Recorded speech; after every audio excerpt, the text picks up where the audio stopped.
안녕하세요. 결혼 5년 차에 접어드는 수도권 거주 중인 여자입니다. 저희 남편은 어머니, 그러니까 시어머니가 천사표 시어머니라고 생각합니다.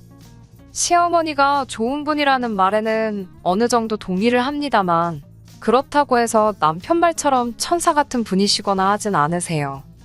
누가 뭐라 해도 결국 저한테는 어려운 시어머니이니까요. 결혼 생활 하루 이틀 한 게 아니기 때문에 아들하고 며느리 사이에 무슨 일이 있으면 어머님은 당연스럽게 당신 아들 편을 든다는 것 정도는 누구보다 잘 알고 있습니다. 가끔씩 그러는 과정에서 제가 듣기에 서운한 말을 툭툭 던지실 때가 있어요. 벌써 5년차 부부인데 부부싸움 한 번을 안 했겠나요? 다른 부부들과 다를 바 없이 사소한 일로 서로 감정 상하고 그게 부부싸움까지 번지는 일도 많아요. 결혼 생활을 이어가지 못할 정도로 험하게 다투는 것도 아니고 부부싸움이 그렇게 자주 있는 건 아니지만 한 번씩 크게 싸우게 되면 남편이 꼭 하던 행동이 있습니다. 그 길로 시어머니한테 곧장 전화해서 이 상황을 일러 바치는 겁니다. 지가 잘못했든 안 했든 그런 건 별로 중요하지 않아요. 자기 선에서 해결할 수 없으니 도움을 요청하는 거지요. 시어머니가 제 기분 살피면서 이야기를 해도 결국 어머님 입장에선 누가 잘못했는지가 중요한 게 아니라 싸워서 뭐 하겠니? 이제 그만 풀거라 하는 식으로 저를 설득하시지요. 성격 좋은 네가 참아라. 우리 아들이 밖에서 돈 벌어오느라 마음의 여유도 없고 스트레스도 많이 받아서 저러는 거다. 밖에서 힘든데 집에서라도 스트레스 덜 받아야 하지 않겠냐? 하시면서 말이죠. 적어도 저한테 큰 소리 치지 않고 저한테 무안을 주면서 싸우지 좀 말라고 잔소리를 하신다거나 무조건 내 잘못이다 하고 우기시지는 않지만 어머님이 저렇게 개입을 해버리면 저도 결국 풀 수밖에 없는 노릇이지요. 한두 번이야 남편이 정말 어떻게 사과해야 할지 몰라서 어머님한테 구조 요청을 한 걸로 받아들일 수 있었겠지만 제가 시어머니랑 싸운 것도 아닌데 무슨 일만 있으면 늘상 시어머니한테 연락받아야 하는 게 부담스러웠어요. 싸우고 지내는 거 광고하는 것도 아니고 이게 한두 번 먹히니까 남편은 이거만한 해결법이 없다고 생각한 건지 계속해서 시어머니한테 일러 바치길래 저도 똑같이 친정에 연락해서 남편한테 전화기 건네준 적이 있습니다. 남편은 막상 똑같은 상황이 되니 지가 얼마나 유치한 짓을 한 건가 깨닫는 것보다 어떻게 둘 사이에 일을 장모님한테 말할 수가 있느냐며 저보고 치사하다고 하더군요. 누가 먼저 시작한 건데 나한테 큰 소리냐. 그냥 잘못했으면 먼저 나한테 미안하다 사과하면 될 일을 시어머니까지 끌어들여서 일 크게 만들던 게 누군데 나한테 치사하다 그러니 한번 쏘아붙였더니 다행히 그 뒤부터는 시어머니한테 뽀로로 일러 바치는 일은 사라지게 되었네요. 아무튼 다시 말씀드리지만 시어머니가 나쁜 분은 아니라는 데는 저도 어느 정도 동의를 합니다. 여기에 올라오는 사연들 보면서 정말 대단하신 시어머니들 몇 분을 봐서 그럴 수도 있겠네요. 그래도 결혼 생활하면서 시집살이나 시월드 갑질 같은 건 한 번도 없으셨어요. 그래도 자꾸만 사소한 다툼 앞에서 시시비비를 가리지 않고 무조건 아들 편을 들어주실 때 특히 아들이 돈 버느라 힘들어서 그런다는 말이 저한테는 몹시도 서운한 이야기였습니다. 결혼 초반에는 맞벌이 생활을 했지만 저는 정식으로 회사를 다니는 게 아니라 아르바이트 같은 일을 했기 때문에 월 수입이 그렇게 많지도 않았고 들쑥날쑥한 편이었습니다. 100만 원 정도의 월 수입을 가지고 있었고 사실상 남편이 외벌이를 하는 거나 마찬가지였어요. 그렇다고 해서 남편이 월 수입이 많은 편은 아닙니다. 제가 어쩔 수 없이 아르바이트를 해야 할 정도로 남편 월급이 생활하기에 넉넉한 편은 아니었거든요. 경제적으로 넉넉한 상황이 아니다 보니 저도 일하면서 노력을 많이 했지만 어머님 입장에서 팔은 안으로 굽는다고 자기 아들이 더 고생하는 것 같이 보일 테고 당연히 아들 편을 들고 싶으시겠지요. 반대의 경우 친정어머니셨고 한들 똑같은 입장이셨을 거예요. 그러니 사실 그러한 부분들이 저한테는 특별하게 큰 스트레스로 와닿지는 않았습니다. 그런데 남편은 거기서 끝나면 좋을 텐데 어머님 덕분에 화해라도 하고 나면 뭘 잘했다고 우리 엄마 아니었으면 어쩔 뻔했냐 하는 식으로 어머님이 해결사다 하고 엄지를 치켜 세웁니다. 제가 하는 수 없이 참고 넘어갔다는 건 신경도 안 쓰고 말이죠. 하루는 어머님이 지나가는 길에 저희 집에 들러서 복숭아 한 상자를 주고 가셨어요. 저는 심하지는 않지만 복숭아에 알레르기가 있거든요. 아무리 깨끗하게 씻어도 껍질째 먹으면 그날은 약 없으면 못 버틸 정도고, 그나마 껍질 벗겨 먹으면 조금 덜 하기는 하지만 그래도 가끔씩 껍질 벗겨 먹어도 껍질째 먹었을 때랑 똑같이 고생할 때가 있어요. 그래서 조심하는 편이거든요. 남편은 복숭아라면 사적을 못 쓸 정도로 환장하는 편이고요. 어머님도 제가 복숭아에 알레르기가 있다는 건 알고 계시고, 누가 봐도 아들인 남편 먹으라고 사다 주신 거였어요. 어머님은 저한테 다른 과일은 좋아 보이는 게 없어서 복숭아만 사왔다고 너무 섭섭하게 생각하지 말라고 하셨습니다. 저 또한 어머님이 별로 아기가 있어서 제가 못 먹는 걸 일부러 사오셨다는 생각도 하지 않았어요. 오히려 제가 복숭아를 못 먹는다는 건 결혼 전에 한 번, 결혼 후에 한 번 정도 해서 몇 번 말씀드린 적도 없던 내용이었는데, 그걸 기억하시고 저한테 사과라도 한마디 해주시니 오히려 마음 씀씀이에 감사한 부분이었지요. 그런데 오히려 남편은 제가 복숭아를 먹으면 어떻게 되는지 기억도 못하는 건지, 우리 엄마 성이 무시하냐고, 왜 복숭아 사왔는데 깎아주지도 않고 먹지도 않느냐고 하는 겁니다. 복숭아 알레르기 있는 분들은 아시겠지만 껍질 잘못 건드리기만 해도 코가 붓고 눈이 퉁퉁 부을 정도거든요. 그리고 그 좋아하는 과일이면 지가 좀 깎아 먹던지 그냥 씻어서 껍질째 먹던지 하면 되는 걸 왜 저한테 깎아달라고 난리인지.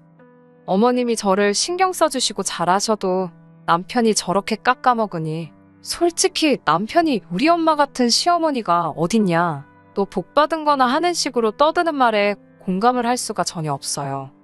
그럴 때마다 딱히 내색도 안 해줬더니 언젠가부터는 진짜 그런 줄 알고요. 친정어머니라고 저희 먹을 거 안 챙겨주시는 것도 아니고, 특히 저희 신혼 때 맞벌이 하면서 첫째 태어나기 전까지는 친정어머니가 바쁜데 반찬 같은 거 할 시간이 어디 있겠냐며 항상 음식 하실 때마다 저희들 먹으라고 저희 것까지 같이 해다 주셨거든요. 시어머니처럼 지나가다 생각나서 사오시는 건 따로 없었지만, 어디서 뭐 좋은 게 들어왔다 하면 당신들 드실 생각은 안 하고, 이거 어디 지역에서 유명한 뭐라더라 하면서 저희 먹으라고 가져다 주시곤 했어요. 그때 제가 남편한테 우리 엄마 최고라고 남편 하듯이 한 적 없지만, 적어도 매번 사소한 거 가지고 시어머니 최고다, 너 운 좋은 줄 알아라 떠드는 남편은 적어도 친정어머니한테 감사하단 말을 하거나 자기가 자기 엄마한테 하듯이 장모님도 최고라고 했었어야 합니다. 시시비비까지 가리기엔 정말 사소한 일이기도 하고, 저도 치사하게 굴고 싶지도 않아서 내색을 안 하고 있었습니다만, 남편은 친정어머니가 뭐 해다 날라주시고 가져다 주시고 하는 건 말 한마디 없으면서, 시어머니가 작은 거 한두 개 해주시는 일 가지고는 어머니가 우리한테 해주는 만큼 우리도 시어머니한테 잘해야 한다는 듯이 이야기를 하니, 솔직히 그게 불만이라면 불만이었지요. 시어머니가 백날 잘해봐야 남편이 저렇게 나오니 어느 순간부터는 짜증이 더 나더라고요. 제가 첫째 태어나고 나서 산후조리를 똑바로 하지 않았습니다. 원래는 조리원을 알아보고 있었거든요. 말리는 사람이 하나 없었는데 남편이 그걸 말리고 들었거든요. 자기가 인터넷에서 봤는데 조리원 문화는 한국에나 있는 거라면서 선진국에서는 그런 거 안 한다더라고요. 그러면서 제가 조리원 가는 건 조금 아닌 것 같다고, 돈 아깝다고 하면서 허세 부리기 위해 가는 거나 마찬가지인데 조리원을 꼭 가야겠냐고 이야기하는 겁니다. 지가 지 엄마한테 물어봤더니 엄마 때는 조리원이라는 개념조차 없었다더라 하면서 지금도 건강하게 잘 지내시지 않냐면서 끝까지 반대를 하고 들더라고요. 내가 다른 사람 애 낳는 것도 아니고 지 자식 낳는 건데 왜 저렇게 드는가 했더니 꿍꿍이가 있던 겁니다. 조리원에 드는 비용도 비용이지만 그걸 시어머니한테 부탁해서 제 산후조리 도와주게 하고, 조리원 비용만큼은 아니지만 200 정도 용돈으로 드리고 싶었던 거예요. 하지만 저도 첫째 가질 때까지 맞벌이로 일을 했고 임신 후 7개월은 부름배 부여잡고 출근해서 월급 받아왔습니다. 물론 이제 남편 외벌이가 되니 돈 걱정이 되는 부분은 어느 정도 이해하지만 돈을 절약하는 방식과 줄어든 월 수입에 어떻게든 마지막으로 시어머니한테 용돈 한 푼 더 주려던 저 계획이 너무 괘씸했어요. 그런데 산후조리를 집에서 할 거면 굳이 시어머니한테 부탁할 이유가 없잖아요. 친정어머니가 계신데 암만 시어머니가 저에게 잘해주신다 한들 친정어머니만 하겠나 싶었습니다. 그래서 저도 똑같이 치사하게 나갔습니다. 집에서 산후조리 하겠다. 하지만 시어머니한테 부탁하지 말라고요. 친정어머니가 집에 2주간 상주하면서 도와주시기로 했으니 친정어머니한테 맡기고 시어머니한테 드리려던 200은 친정어머니한테 드리자고 했습니다. 자승자박 자기 꾀에 자기가 넘어간 꼴이지요. 막상 친정어머니가 온다는데 굳이 시어머니를 불러서 산후조리를 맡길 방법이 없었던 거예요. 그래도 남편은 어쨌든 돈이라도 아끼는 게 맞다고 생각했는지 결국 그렇게 하자고 나오더군요. 그때 친정어머니께서 저희 집에 상주하시며 도와주시긴 했는데 그래도 전문 인력이 해주는 거랑 비교하면 큰 차이가 있었겠지요. 식사 준비도 다 해주시고 집안일도 다 해주셔서 몸은 참 편하긴 했는데 첫째가 이제 17개월인데도 아직도 날씨 굳으면 여기저기가 쑤시고 어떤 날 아침에는 몸이 퉁퉁 부어서 아침 동안 걷기 힘들 때도 많아요. 어쨌든 친정어머니한테 산후조리 받고 친정어머니가 집에 돌아가시는데 남편이 200이 아니라 150을 줬다는 겁니다. 말했던 거랑 다르지 않냐고 따지니 세금은 떼야지 않겠냐면서 아주 저한테 장난을 치더라고요. 그러더니 한다는 말이 우리 집에서 어머님이 먹고 자고 하셨으니 그만큼 식비도 들었고 2주나 머물렀으면 당연히 월세 명목으로 나가는 돈도 있을 거 아니냐고 하는 겁니다. 대판 싸우고 나서 결국 뜯어내긴 했는데 저 자식이 내 남편이 맞나 서운하기도 하고 그랬어요. 친정어머니는 월 수입이 많이 적으니 얼마나 미래가 걱정이 되면 저러겠냐며 그냥 넘어가라고 하는데 솔직히 저는 그게 아직도 한이 맺혀 있어서 그런지 둘째 출산하면 꼭 조리원에 들어가야겠다는 생각을 갖게 되었습니다. 아직 둘째가 태어나려면 한참 먼 이야기지만 이번에는 확실히 제 의사를 말해야겠다는 생각에 남편을 불러서 이야기했습니다.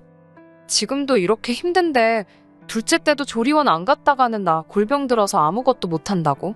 이번에만큼은 조리원을 가겠으니 그렇게 알라고 했습니다. 그런데 남편은 제가 조리원에 들어가면 가 있는 동안 첫째는 누가 돌보냐는 식으로 나오더군요. 아무리 그래도 지 자식인데 회사가 휴가가 없는 회사도 아니고 육아휴가 제도도 있는 걸로 아는데 하루도 쓰지 않아 놓고선 2주밖에 안 되는 시간도 자기는 못하겠다고 벌써부터 저러고 있으니 어이가 없더군요. 심지어 둘째 태어날 때쯤이면 아침에 어린이집 데려다주고 그 시간에 집안일하고 2, 3시부터 아이 돌봐도 되는 건데 반나절도 아이를 못 돌보겠다고 나오니 어이가 없더라고요. 하는 수 없이 친정어머니에게 부탁하면 되겠다고 이야기를 했습니다.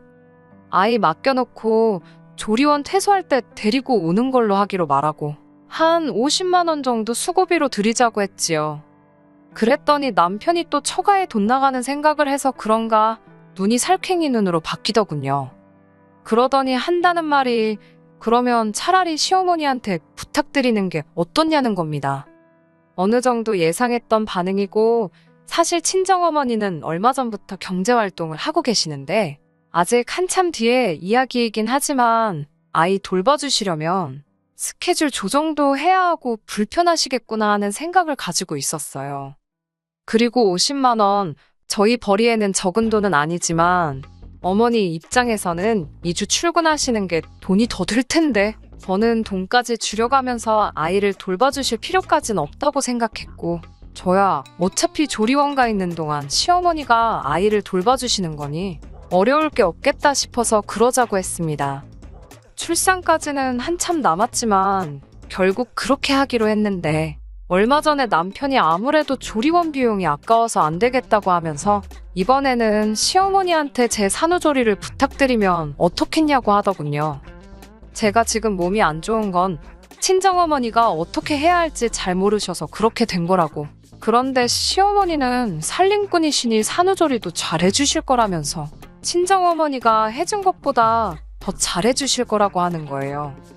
마누라 앞에서 시어머니가 장모님보다 훨씬 낫다고 말하는 눈치 없는 남편에게 뭘 기대하겠어요. 딱 봐도 조리원 비용 아까운 것도 있지만 막상 시어머니가 집으로 출퇴근하면서 첫째를 돌봐주게 생겼으니 그참에 제 산후조리 해준답시고 시어머니한테 용돈도 더 드리고 조리원 비용도 아끼고 그걸 노리는 게 분명하다는 생각이 들었습니다. 그래서 이번에만큼은 나도 양보할 생각 없다고, 나도 출산하고 제대로 쉬어보고 싶으니 그런 말은 꺼내지도 말라고 했습니다. 내 주변 사람들, 내 친구들도 다 출산하고 조리원 다녀왔는데 다닌 거랑 안 다닌 거랑 차이가 크다고, 내 생각 바꾸지 않을 거니 그 이야기는 더 하지 말라고 했습니다. 그리고 친정어머니한테 부탁했던 건 시어머니 계시면 불편할 게 뻔하지 않냐고, 출산하고 쉬려고 산후조리 하겠다는 건데 시어머니가 와 계시면 쉬는 게 쉬는 거겠냐고 생각 좀 하고 말하라고 했지요. 그런데 그 와중에 남편은 또 우리 엄마 같은 시어머니가 세상에 어딨냐는 그딴 말을 꺼내면서 저보고 딸 같은 며느리가 되어야 하지 않겠냐고 하는 겁니다. 자기는 장모님을 친엄마처럼 생각한다는 헛소리를 하고 있길래 제발 그러지 좀 말라고 했죠. 당신 어머님께 하는 거 보면 얼마나 싸가지 없는 줄 아냐고, 말투도 틱틱거리고 어머님이 집에 와 계셔도 소파에 누워서 손도 까딱 안 하는 꼬라지를 몇 번을 봤는데 우리 엄마한테 당신 같은 후레자식 만들어주고 싶지 않다고, 아들 같은 사위할 생각하지 말라고 말해줬어요. 내가 시어머니를 엄마라고 생각하고 대하면 누가 가장 손해볼 것 같냐고 한마디 해줬지요. 시어머니는 시어머니고 며느리는 며느리라고 딱 잘라서 선을 그어줬더니 남편이 허둥지둥대면서 말을 잇지 못하더라고요. 진짜 좋은 시어머니는 남편인 당신이 며느리인 나한테 우리 엄마 너무 좋은 분이시라고 우겨서 되는 게 아니라고, 며느리인 내가 당신이 되었든 남이 되었든 간에 어딜 가서 자신있게 우리 시어머니 좋은 분이라고 내 입으로 말해야지 진짜 좋은 시어머니 아니겠냐고 말해줬습니다. 당신이 그렇게 말을 꺼낸 순간에 내 마음이 그렇지 않다면 딸 같은 며느리가 되어야 한다는 말이나 시어머니가 좋은 분이라고 가스라이팅을 한다면 그걸 내가 어거지로 참고 견뎌내는 순간부터 고부간의 갈등이 시작되는 거라고. 그리고 나한테 쓰는 돈이 아깝고 여윳돈 생길 때마다 어머님 드리고 싶으면 나랑은 그만 살고 그냥 어머님한테 다시 가서 살라고 강하게 말해줬습니다. 남편은 끝까지 대답을 피하더군요. 남편이 매번 저를 서운하게 했던 건 아니지만 이렇게 시어머니 관련된 일로 저를 큼직큼직하게 서운하게 했던 일들이 몇 번 있었지요. 이번 기회를 통해서 한마디 세게 말할 수 있어서 좋았습니다. 충분히 설명이 되었을란지는 모르겠지만 이젠 더 이상 헛소리를 하진 않을 것 같네요. 훅이라고 할 것까진 아닙니다만 사연 보내고 얼마 지나지 않아서 재밌는 일이 생겨서 또 이렇게 보내봅니다. 남편하고는 그날 이후로 대략 일주일 정도 냉전 상황에 있었어요. 서로 말도 안 하고 남편이 어떻게 사과까진 아니지만 화해하고 싶다는 제스처를 보이긴 했는데 미안하다는 말이 입에서 나올 때까지는 저도 이번엔 쉽게 넘어가주지 않으려고 했지요. 결국에는 지가 해결을 못하겠으니 또 시모한테 구원 요청을 했나 봅니다.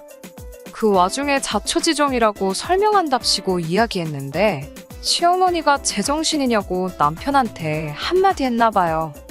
애초에 첫째 태어났을 때 시어머니는 제가 왜 조리원을 안 가고 집에 있었는지 그 이유도 몰랐던 겁니다. 그냥 친정엄마랑 제가 애틋해서 그런 것인 줄로만 아셨다고. 그러니까 어떻게든 이유 만들어서 시모한테 용돈 주려던 남편의 독단이었던 거죠. 그런데 이번 기회에 다 알게 되었던 거고 다른 것도 아니고 지 자식 태어나서 몸조리 하려는 아내, 제대로 쉬지도 못하게 하고 돈 아까워했던 사실만큼은 시어머니도 저보고 참으라고 이야기를 할 수가 없었던 거지요. 오히려 매번 편들어주던 아들에게 한마디를 하신 겁니다. 네가 애들 아빠 맞냐고 하면서 조금 심하게 말하셨나 봐요. 그리고 저한테 전화해서는 자기가 자식을 너무 짠돌이로 키운 것 같다고, 미안하다고 몇 번을 사과하시더라고요. 평소 같았으면 저보고 풀라고 했겠지만 이번만큼은 어머님도 제 편을 들 거라면서 이참에 아주 마누라랑 지자식한테 돈 아끼는 저 개버릇부터 고쳐놓아야겠다고 하시더니 저한테는 둘째 태어나면 조리원 비용은 걱정하지 말라고 남편이 안 내주면 시어머니가 내준다고 하시더라고요. 어머님은 또 남편한테 네 자식하고 네 마누라 똑바로 안 챙길 거면 효자 노릇 할 필요도 없다고. 지 가족한테 소홀해서 받는 효도면 받을 생각 없다고 딱 잘라 말하시고는 당신도 앞으로 살아봐야 얼마나 더 살겠냐고 하시면 나중 가서 마누라랑 자식들한테 제대로 된 대접받고 살고 싶으면 당신한테 잘할 게 아니라고 번짓수를 잘못 찾았다며 참교육을 해주시더라고요. 지금이야 애 크는데 돈이 드니까 그러지 자식들 다 크고 당신 돌아가시고 그래보라고. 네 아빠 보라면서 그때 되면 상황이 역전되니 지금부터 잘하라고 하시네요. 결혼 생활 5년 만에 처음으로 시어머니가 남편 잘못을 인정하게 만들어줬고 남편 입에서 미안하다고 하는 말이 나왔습니다. 시어머니가 좋은 분이시라는 건 인정해 주려고요. 하지만 시어머니 좋은 분이시라는 소리를 듣고 싶으면 앞으로 다른 사람이 아니라 네가 똑바로 해야 된다고 한마디 더 해주고 앞으로 하는 거 두고 보겠다 했습니다. 이제 앞으로는 하는 거 지켜봐야지요. 그래도 적어도 이번 일로 더 이상 남편이 억지로 효도하는 거 보고 있을 일도 없게 되었고 조금은 저랑 아이들 먼저 챙기는 사람이 되었을 거라 한번 믿어보려고 합니다. 끝까지 들어주셔서 감사합니다. 오늘의 사연은 여기까지입니다. 구독과 좋아요, 알람 설정 부탁드리고 더 좋은 사연으로 다시 찾아뵙겠습니다. 감사합니다. 신바람 사연 아파트 오늘의 사연 시작하겠습니다. 안녕하세요. 결혼한 지 얼마 되지 않은 새댁입니다. 남편하고는 연애도 꽤나 길게 했고 그러는 과정에서 시댁에도 자주 왕래를 했어요. 시어머니는 참 좋은 분이십니다. 시아버지는 남편이 어릴 적에 돌아가셨다고 들었고 혼자 몸으로 아들, 딸 키우시느라 고생을 엄청 하셨다고 해요. 남편도 어려서부터 어머님이 혼자서 이리저리 고생하시면서 자식들 교육시켜 대학 보내고 취직할 때까지 뒷바라지 해주시고 했던 게 있어서 그런지 결혼 후에 아이 없이 사는 딩크족으로 살기를 원했어요. 저는 다른 이유이긴 하지만 저 또한 요즘 대한민국 땅에서 자라는 아이들을 보면 교육열 때문에 애들이 애들답지 않다는 생각을 갖게 되었고 이런저런 이유로 결혼 후에는 아이 없이 사는 것도 염두에 두고 있었기에 그 부분이 맞아서 이렇게 결혼까지 하게 되었네요. 저희 부모님께서는 제가 딩크로 아이 없이 살기를 원한다는 말에 아쉬워하긴 하셨지만 언제나 제 결정을 존중해 주시는 분이셔서 큰 문제가 없었고 시어머니 또한 저희들 생각이 그렇다면 그렇게 하라고 쿨하게 허락을 해주셨습니다. 그렇게 저희는 양가 도움 없이 서로 직장 생활하면서 모아놓은 돈으로 결혼식을 올리고 신혼살림을 차렸습니다. 신혼집은 둘 다 서로 회사가 근처에 있었기에 서로 회사 출퇴근하기 괜찮은 위치에 좋은 조건으로 나온 아파트를 골라 거기에 신혼살림을 차렸지요. 조금 구축인데다가 방도 2개밖에 없는 복도식 아파트였지만 어차피 아이 없는 결혼 생활을 할 계획이었다 보니 크게 문제가 되지는 않았습니다. 매매하기에는 돈이 부족하고 대출을 받자니 뭔가 아쉬운 게 있어서 일단은 전세로 들어갔어요. 어느 정도 리모델링도 되어 있던 집이라서 고쳤을 것도 없었고 남편이나 저나 회사 일이 바쁜 관계로 집에서는 따로 하는 게 없다 보니 잠자는 방을 다 꾸며놓으니 방 1개는 서재로 만들기도 뭐하고 둘이 뭐 멋내고 다니는 사람들도 아니다 보니 옷방으로 쓰기에도 너무 방이 넓더라고요. 방 1칸이 용도가 불분명하게 애매하게 남아버리니 저한테 괜찮은 생각이 하나 떠올랐어요. 오지랖이긴 하겠지만 결혼하면서 제가 남편한테 먼저 시어머니를 모시고 살면 어떻겠냐고 제안을 한 적이 있습니다. 누가 시집살이 하는 거 나서서 하느냐 하는 사람도 주변에 많았고 귀에 딱지가 앉을 만큼 들었던 이야기예요. 하지만 저 또한 친정부모님 2분 중에 지금부터 생각하면 참 슬픈 이야기지만 어느 한 분이든 혼자 남게 되신다면 그때 돼서는 모시고 살겠다 어려서부터 생각을 했었거든요. 게다가 저는 외동이기도 하고 저희 집도 형편이 넉넉한 편은 아니지만 부모님께서 제가 자라오면서 최대한 모자란 것 없게 해주시려고 불철주야 고생하셨던 걸 알고 있으니 자식된 입장에서 그렇게 할 수만 있다면 더할 나위 없이 기쁜 일이라고 생각합니다. 제 생각이 이러니 남편의 생각도 똑같을 거라 굳게 믿고 있었어요. 그 말을 듣자마자 저한테 너무 고맙다고 몇 번을 이야기하더라고요. 그런 결정을 내리기까지 고민이 많았을 텐데 자기가 물어보지도 않았는데 이렇게 먼저 나서서 말해주니 자기가 몸둘 바를 모르겠다고 할 정도로 말입니다.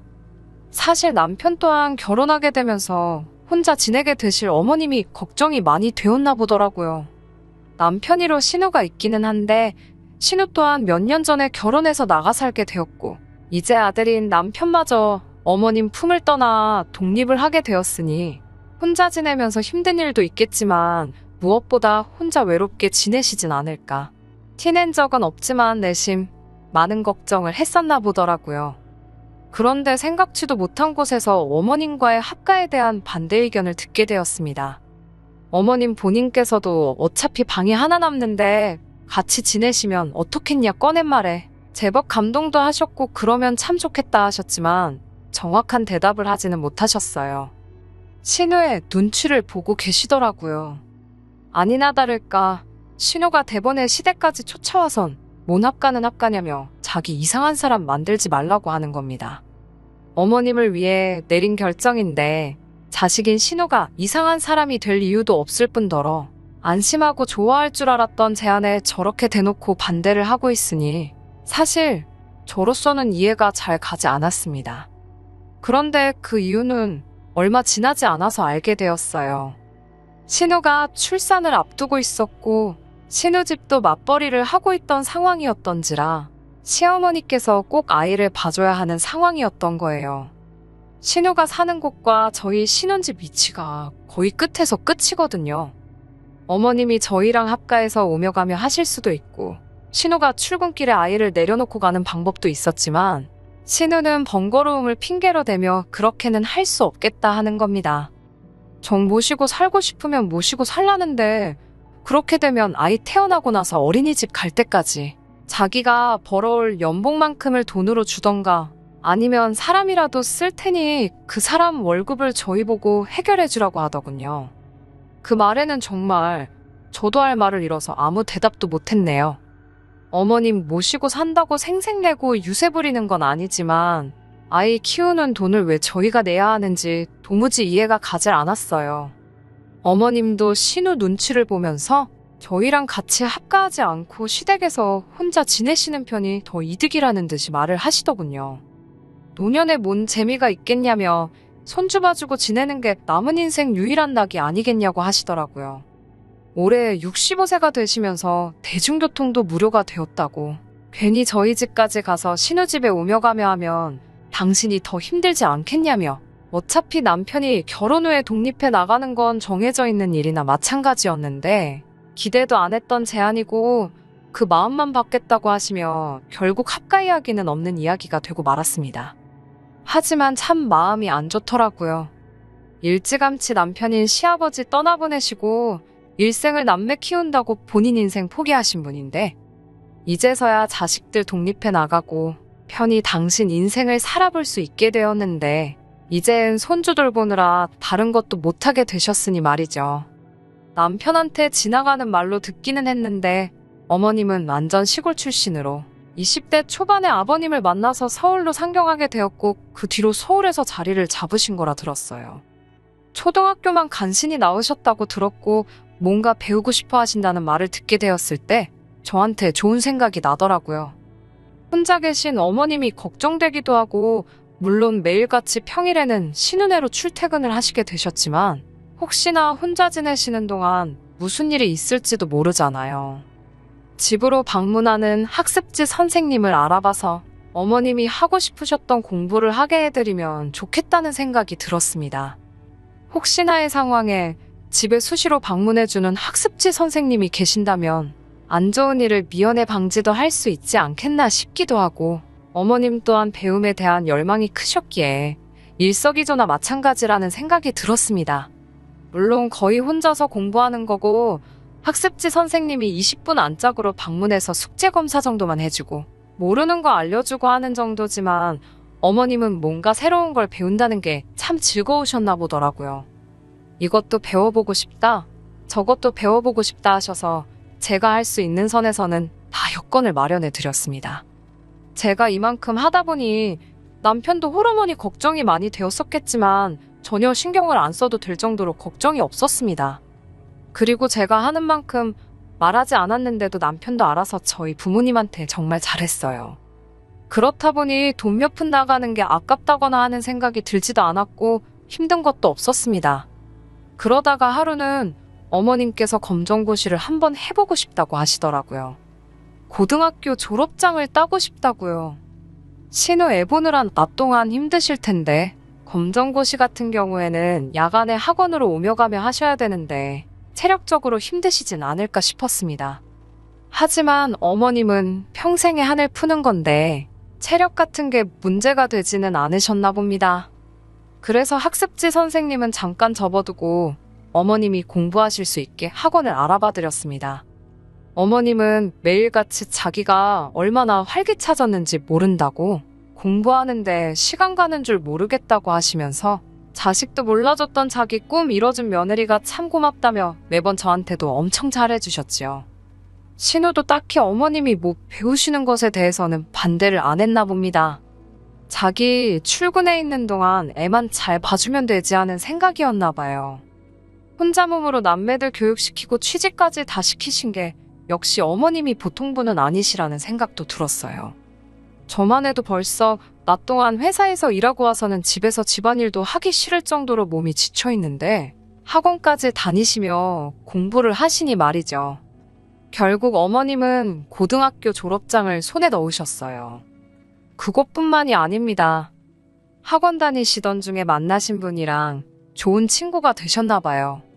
멋 같은 거 잘 내는 분은 아니셨는데 언제는 저한테 연락을 하시더니 입고 나갈 옷이 없다, 화장품이 요새는 뭐가 좋냐, 이런 거 물어보시길래 왜 그러시는지 대번에 눈치채고 남편하고 같이 백화점 가서 오랜만에 기분 좋게 큰돈 쓰고 왔네요. 어머님도 여잔데 왜 사랑받고 싶지 않으시겠어요? 남편도 어머님이 연애를 시작한 부분에 대해서는 오히려 좋게 보더라고요. 아버님 돌아가신 지도 한참 되었고 어머님도 외로우실 텐데 황혼연애에 대해서 의외로 긍정적으로 생각하고 있고, 기회가 된다면 재혼을 하셔도 어머니만 행복하다면 자기는 아무 상관이 없다고 이야기를 꺼냈어요. 냉정하게 말해서 어머님이 뭐 재산을 가지고 계셔서 남자가 어머님 재산 노리고 접근한 것도 아닐 테고 두 분 다 순수한 의도로 만나 좋은 만남을 이어가고 있는 상황이신데 저도 여태 했던 것처럼 제가 할 수 있는 최선을 다해서 도와드리고 싶었습니다.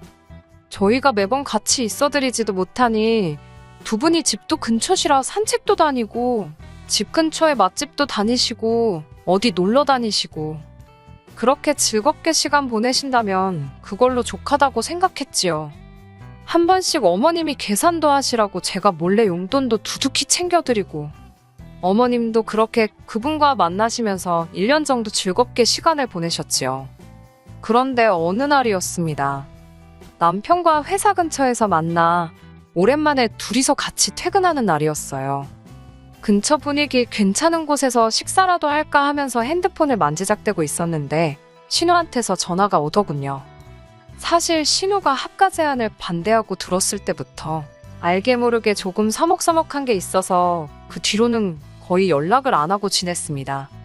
신우 안부는 시어머니한테 듣는 게 전부라고 할 정도로 그냥 살아는 있구나 할 정도로 왕래가 거의 없다시피 했어요. 오랜만에 무슨 일로 신우가 연락을 다 했나 싶어서 남편하고 같이 있기도 해서 전화를 받았습니다. 오랜만이시라고 잘 지내시냐고 안부 인사를 묻기도 전에 신우는 전화기에다 대고 고래고래 소리를 지르더군요. 니들 지금 제정신이냐고 하면서 말이지요. 무슨 일인가 물어봤는데 됐다고 하면서 말을 끊어버리고는 퍼뜩시댁으로 튀어오라고 하는 겁니다. 이유는 알려주면 좋겠는데 다짜고짜 화부터 내고는 전화를 끊어버리니 무슨 일인가 싶었지요. 거기에 신우 집도 아니고 시댁으로 오라니 무슨 일이 나기는 났나 싶어서 저녁 식사도 안 하고 그 길로 바로 택시를 잡아서 시댁으로 향했습니다. 시댁에 도착하니 신우가 문 앞에서부터 벼르고 앉아있더라고요. 시어머니는 귀가 잔뜩 죽어서 고개 숙이고 계시고요.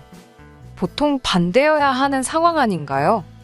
눈앞에 펼쳐진 진풍경에 저도 무슨 일인지 알고 싶더라고요. 신우는 저희를 보자마자 또다시 니들 지금 제정신이냐고 하면서 뭐라 하더라고요.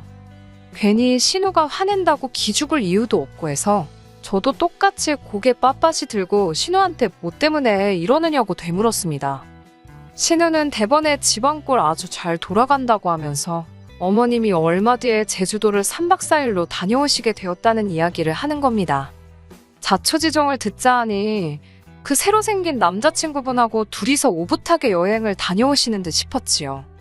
그게 문제가 될 게 있나 싶었는데 신우한테는 큰 문제였던 거지요. 어머님이 자기 집까지 와서 지 새끼를 봐줘야 하는데 제주도를 가시면 그걸 못하시니 신우는 어머님이 새 인생을 살고 있는 게 못마땅했던 겁니다. 시어머니 모신다고 온갖 효자효부인 척은 있는 대로 다 떨더니 한다고 한 것이 고작 남자 붙여주는 거였냐면서 빈정대더라고요. 신우가 제정신인가 싶었어요. 신우가 욕하고 있는 대상이 자기 동생이기도 하고 어머님에 대한 이야기이기도 했는데 어머니 앞에서 어떻게 저런 말을 꺼낼 수가 있나 싶더라고요. 남자 만난다는 건 두 번째 이유고 누가 봐도 신우는 어머님이 여태 1년 동안 돈 한 푼도 받지 않고 신우 아이를 돌봐주셨는데 고작 3박 4일 여행 다녀오시는 게 싫다고 어깃장을 부리고 있는 거였으니까요. 그러면서 신우는 그제서야 자기가 시어머니를 모셔가겠다고 하는 겁니다. 말이 모셔가겠다고 하는 거지 시어머니가 그 집에 가서 애보고 살림하고 다른 걸 뭐 하시겠어요. 그동안도 신우가 얼마나 불만이 많았는지 딱 알겠더라고요. 시어머니가 가서 애만 봐주는 게 아니라 집안일이고 이것저것 다 해주시길 바랬나 본데 저 때문에 학원도 다니게 되시고 하니 어머님도 체력적으로 힘드니 집안일은 따로 해주지 않으시고 정말 아이만 봐주셨나 봐요. 아이 봐주면서 옆에서 근근히 공부도 하셨고 그러니 그렇게 빨리 졸업장도 따실 수 있으셨겠지요. 지네 집에 와서 어머님이 애도 키워주고 집안일도 도와주고 해야 하는데 집안일은커녕 따로 바쁘시니 불만이 생겼던 거였고 이번에 제주도 여행을 가게 되면서 3박 4일간 아이를 못 봐주시는 것 또한 이제 시작이라고 생각했던 겁니다. 앞으로는 어떤 이유로든 어머님도 신우해 봐주는 게 인생의 첫 번째 할 일이 아니라 언제든지 뒷전으로 넘길 수 있는 상황이 되었던 게 신우한테는 그게 참 불만이었던 겁니다. 그래도 다행스러웠던 건 어머님이 신우한테 여태 당하고만 계시다가 그래도 저희가 오니 본인 입으로 목소리를 내셨어요. 이제서야 당신 인생을 즐기고 있고 좋은 사람도 만났는데 니네 집에 들어가서 살 생각 없다고 단호하게 딱 잘라서 말씀하시더군요. 어머님까지 당신 의견을 확실하게 말하시는 가운데 신우가 수세에 몰리니 이젠 저희와 시어머니 사이를 갈라놓으려 들더라고요. 잘못 생각하는 거라고 어머님이 연애하는 거 지금부터라도 뜯어말려야 한다며 어머님 유산 이야기를 하는 겁니다. 가지고 계신 거라고 해봐야 지금 살고 계시는 이 집 전세보증금이 전부인데 어머님이 재혼이라도 하시게 되었다가 그분보다 먼저 돌아가시면 그 유산이 어디로 가겠냐고 하면서 아주 개거품을 물더라고요. 저게 친딸이 맞나?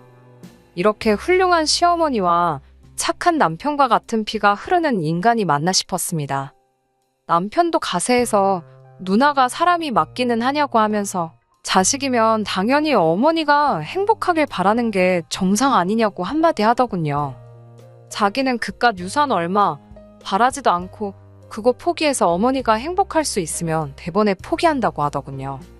그리고 저한테 어머님하고 같이 살려고 했던 거 아직 유효한 거냐고 물어오더라고요. 남편이 무슨 생각을 하는지 딱 알겠어서 당연한 거 아니겠냐고 했습니다. 남편은 제 대답을 이어서 말하길 어머님은 이제 우리랑 같이 사실 거고 전세보증금은 빼서 어머님 노후자금으로 쓰시게 될 거라고 말해줬어요. 신우한테 지금 하는 행동이 자식이길 포기한 행동이나 다름이 없으니 어머님 또한 누나네 아이를 돌봐줄 이유가 하등 없지 않냐면서 앞으로 애 키우는 것도 다른 데다 알아보라고 말하고는 그 길로 어머님을 모시고 집에서 나와버렸습니다. 집에 가는 길 내내 택시 안에서 어머님은 제 손을 꼭 붙잡고는 미안하다, 고맙다를 번갈아 말하시면서 눈물을 보이시더라고요. 어머님한테 우리가 이제 진짜 한 가족이 돼서 같이 살게 되었는데 왜 눈물을 보이시냐며 어머님을 달래드렸습니다. 어머님을 집에 모시고 오니 그제서야 신우한테 전화가 오더라고요. 진짜 모시고 살 건 아니지? 하면서 눈치를 살살 보더라고요. 신우한테는 이런 전화 저한테 하시는 거 불편하니 앞으로 할 말이 있으면 남편 통해서 해줬으면 좋겠다 말하고 전화를 끊어버렸습니다.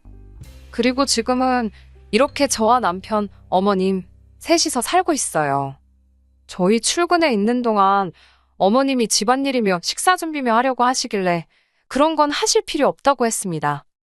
시족하는 죄가 없으니 어머님이 가끔씩 보고 싶어 하시긴 하세요. 그도 그럴 것이 저희가 최초의 신우고집 걷지 못하고 양보했던 이유는 저희가 어머님께 모든 걸 다 해드린다 하더라도 딩크족인 저희 부부가 손주 보는 재미를 드릴 수는 없는 게 명백했으니까요. 하지만 어머님은 괜찮다고 하십니다. 이제 제2의 인생을 시작하는데 손주 커가는 거 못 보는 거 하나만큼은 아쉽다고 하시네요. 신우도 똑같이 당신 배불러 낳은 자식인데 언제까지 이걸 가지고 토라져 있겠냐며 시간 지나면 다 해결될 문제라고 받아들이신 모양입니다. 저는 개인적으로 그건 조금 더 두고 볼 일이라고 생각하지만 말이지요. 그리고 손주를 돌보지 못하게 된 만큼 남는 시간 동안 더 많은 일에 도전해보고 싶다고 하세요. 이번에는 대학교 졸업장에도 도전해보고 싶다고 하시네요. 쉬운 일은 아니겠지만 어머님은 충분히 해내실 거라 믿습니다. 어머님 모시고 살게 된 게 제 생각처럼 쉽지만은 않아요. 생각지도 못한 부분에서 불편한 순간도 있지만 대부분 좋게 잘 지내고 있습니다. 앞으로도 저희가 행복하게 잘 지낼 수 있도록 사연 들어주신 분들도 저희를 응원해주시면 참 감사하겠습니다. 끝까지 들어주셔서 감사합니다. 오늘의 사연은 여기까지입니다. 구독과 좋아요, 알람 설정 부탁드리고 더 좋은 사연으로 다시 찾아뵙겠습니다. 감사합니다.